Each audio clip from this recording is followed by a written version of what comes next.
It's July 12th, 2024. I'm with Mr. John Jeckovich, and we're reading his book, Their Mother's Sons. And right now we're on chapter 9, and page 234. It's Crossing the Channel. This is just getting ready to get into combat, I believe a few weeks away. What would be your dog tag number, Mr. 428-965. Well, that's a password to get started. You're looking awfully chipper today in your new sweater. You're looking quite well. Yeah. This chapter's, once again, titled Crossing the Channel. As expected, according to the plan Jean had devised several days ago, we made the trek uphill to her place so that I could might change and prepare for the dance tonight. As we reached the gate, she turned, kissed me lightly on the cheek, and whispered softly, "Thank you for listening to me ramble on this afternoon. I hope I was not too much of a bore." Without giving me a chance to respond, she quickly ushered me into the front door. Both the Youngs were sound asleep in their respective chairs in the parlor, and the commotion we made as we entered woke them up. They were both slightly embarrassed, but they recovered quickly. Mrs. Young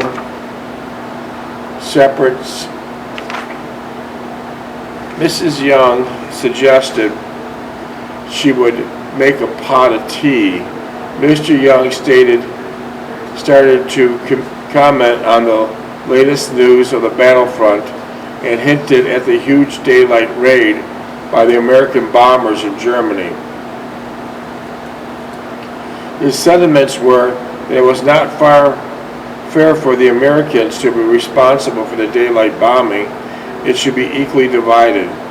The fact that the Americans were selected for the daylight bombing raids and the English for the night bombing raids were entirely an arbitrary decision by some high armchair general, according to Mr. Young.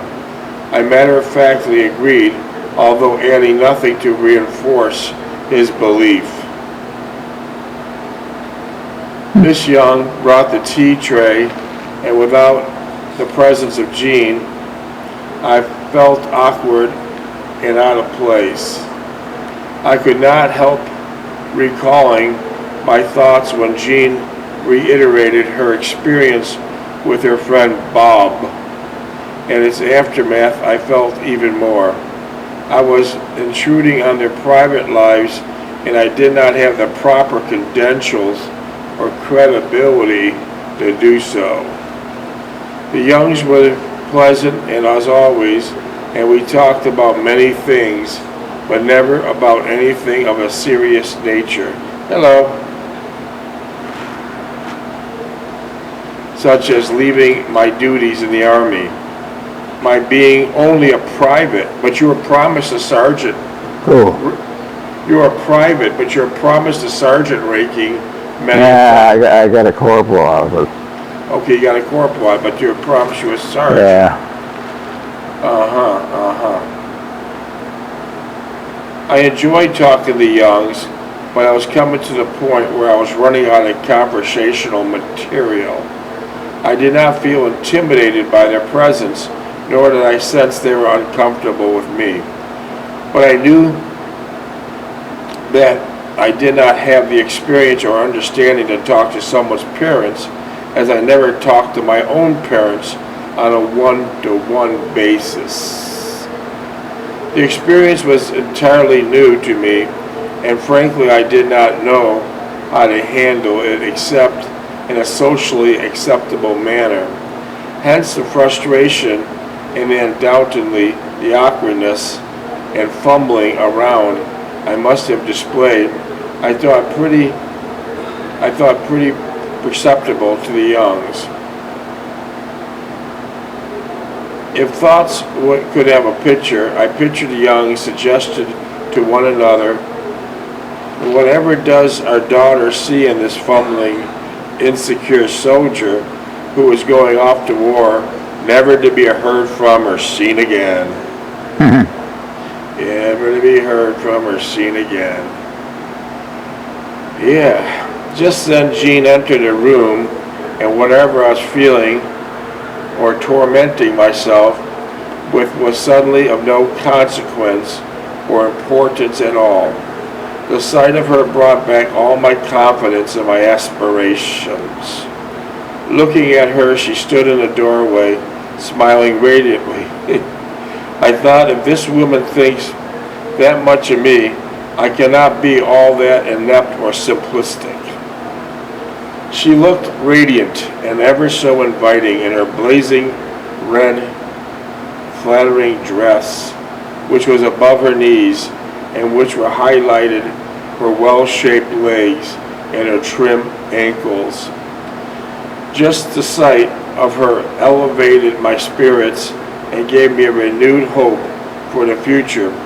She was elated, and I looked approvingly at the way she appeared, and gave me a great satisfaction to know she wanted to please me.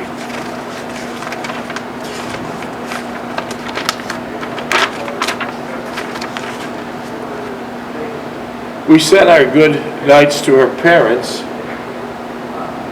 After Jean had called for a cab, we waited outside for its arrival. What type of cabs do they have in Haverford?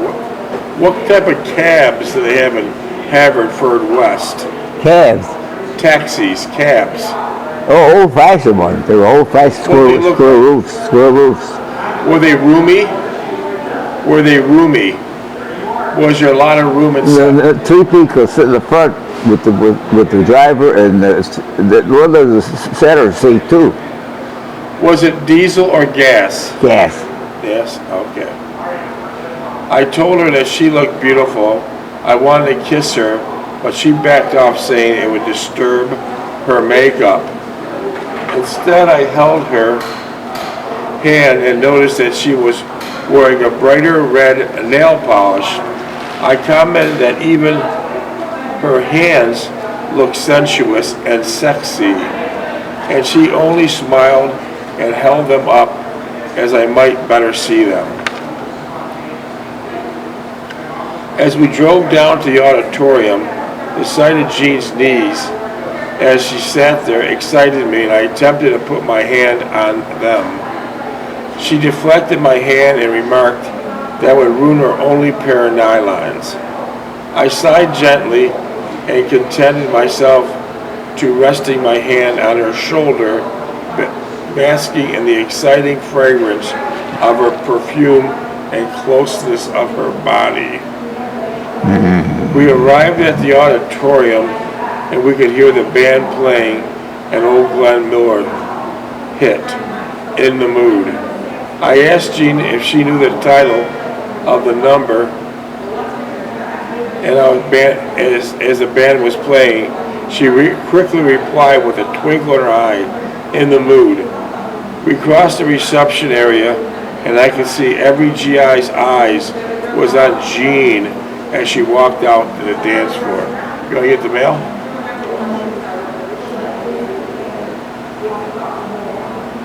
Mail? A lot of noise. Yeah. She only smiled, and I could see she was enjoying herself tremendously. As if I held her while we danced, she felt soft and alluring at the scent of her perfume, only intoxicated me all the more. I was completely under her spell, and I was not thinking of Anne or anyone, but only the person I was holding, enraptured by her being and overcome by her physical attractiveness.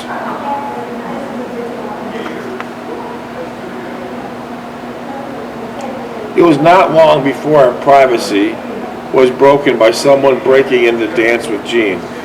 First I took it good-naturedly, but after a while I became frustrated and wanted it to end. Gene was only getting exasperated by it, and I suggested we go to the bar for a soda. As we sat at one end of the table, people would come up and make small talk, which also proved to be slightly infuriating and irritating. First there was Smith, and he really gave Gene a look over, and then asked me about Elaine, which I thought was a dumb thing to ask. The next thing there was Larson. He was well-mannered, as expected, but he kept on rambling about his family and his jewelry business. Then there was Lape, good old Lape. He would say something stupid and then chuckle over it. To get away from him, we made a dash to the dance floor, and once again I had Gene to myself. We bumped into Fink dancing with someone I did not know. We acknowledged one another. As he passed Gene, he circled his thumb above his forefinger, signifying that she was okay. I was pleased with Fink's reaction to Gene and decided we would seek him out on the break and sit and talk a while with him and his date.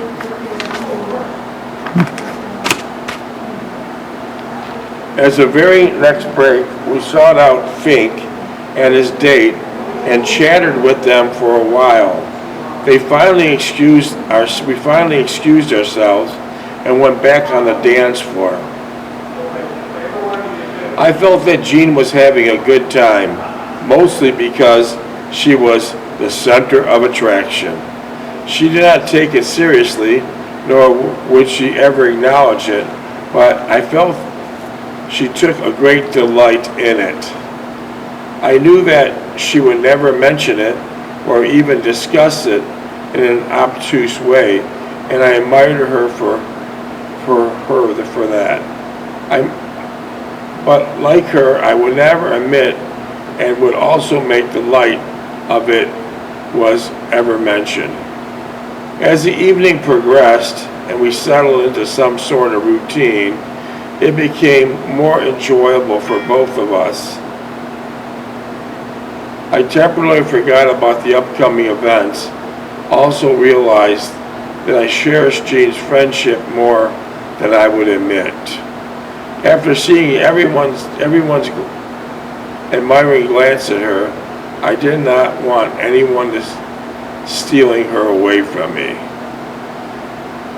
As the final number was being played and the lights were dimmed way down, I held Gene and danced, and I thought how lucky I was to have been privileged to be a part of her life for even a short time. She would look up at me and smile, and I would see her in her eyes that ours were more than a casual friendship. She had a radiant glow about her all evening, similar to what displayed at the inn earlier in the day. As we walked out of the auditorium, Fink approached and invited us to join him and his date at the local pub. I looked at Jean and I could see that she was not enthusiastic about the idea. I graciously declined, stating that we were to meet her parents for a ride back up the hill. After they left, I asked Jean what she wanted to do. She said she was open to suggestions. I hinted that we could go down to one of the hotel inns and have something to eat and relax a while. She knew what I was trying to say but declined suggestion. Instead, she suggested that we go back to the fish and chips place where we were eating earlier this afternoon. The inn looked different at night in the blackout, with all the windows covered with thick black drapes tightly drawn. The interior was mostly lighted with candles, and there was a quartet playing some low, slow music. As we waited for our order of fish and chips, I once averted to Jean that she was the belle of the ball tonight. At first she did not understand, And when I explained that, I meant that she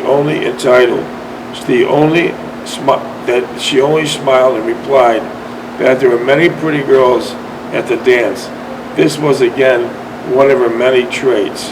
I admitted that Jean and her sense of proportion and awareness of others' feelings intermingled the absence of her pretentious and elitism. We stayed at the inn for a while, and then I took advantage of our stay as it gave me an opportunity to sit and view Jean. She talked about the various subjects.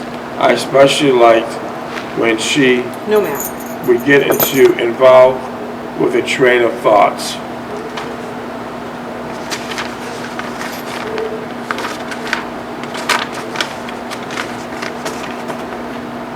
Trying to establish a subtle point, that she would momentarily drop her guard and freely express whatever was on her mind. I knew she was intelligent and well versed on many subjects, even though she lived in a small coastal town of Wales. I was constantly amazed at her comprehension as she spoke with great clarity and knowledge on many subjects. There were some of the qualities I marveled at, but tonight my thoughts and desires were directed at something more basic and exhilarating. I wanted her completely, was becoming irresistible. She was most interested in music and sciences and to extremely deep subjects as far as I was concerned. She was well read, having read all the Freud and Adler books, and her two favorite authors were Tolstoy and Dostoevsky. She particularly liked the brothers Karamazov and Tolstoy's Anna Karenina, and she could quote passages from memory from either author.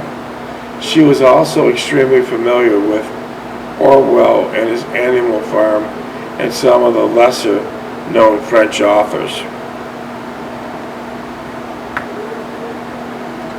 I asked her to dance as the quartet was playing romantic mood music, which captivated me to no end. I felt relaxed as I heard her. As we danced, Jean had gotten completely quiet and reflective. I held her closely and her firm breast and pressed tightly against my chest. At the break, we sat down at our table, and without any warning whatsoever, she mumbled softly. I was completely flabbergasted and did not know how to proceed. She looked at me and fingered her glass of soda, which aroused me more. I was utterly embarrassed and could not respond sufficiently to give a coherent answer. She assured me and confident as it looked me straight in the eye and turned to gaze away from me. Of course, if you do not prefer to, I'll completely understand. As she turned and looked at me once again, I stated how sufficiently recovered. What's this, my going away present? Thanks a lot. She laughed at the suggestion, and she was sincere in offer, then frankly admitted that I would not be the first person that she had gotten intimate with.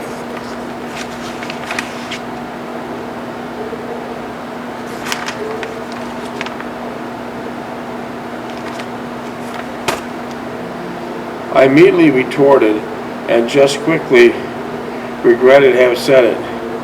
How about Bob? You knew him longer. With that, she shook a sip of her soda, leaned back in her chair, and looked at me again and whispered, with Bob, we were good friends, but I did not love him, so we did nothing. Now she had me topsy and turvy, and I replied, what was that supposed to mean? It means that I love you, and that she took her purse and retreated to the powder room.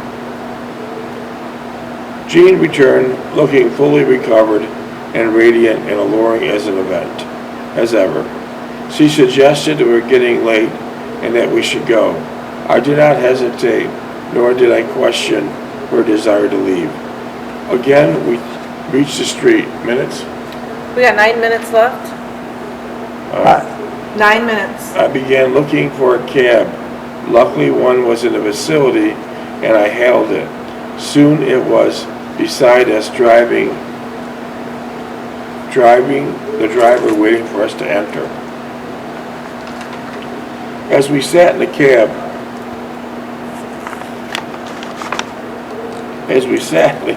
You want one? As we sat in the cab, I took Jean's hand and asked her if she was perturbed with my being so prude. She turned and kissed me and said gently, "No, why should I be?" Well, I hesitantly reclaimed, "I didn't live up to your expectations." "Nonsense," she quickly responded. "I felt if that was the case, I would have stopped seeing you a long time ago." I was perplexed by her candor, yet I admired her for it. I then put my question to straightforward. She replied, "Would you have gone upstairs if I agreed right off?" She quickly replied yes, without giving it a thought and attempting to hedge about it. But there she was clarifying herself. Since it was mutually felt spontaneous impulse on both parts, it wasn't going to happen. There you have it. It could not be any more plain spoken or clear than that.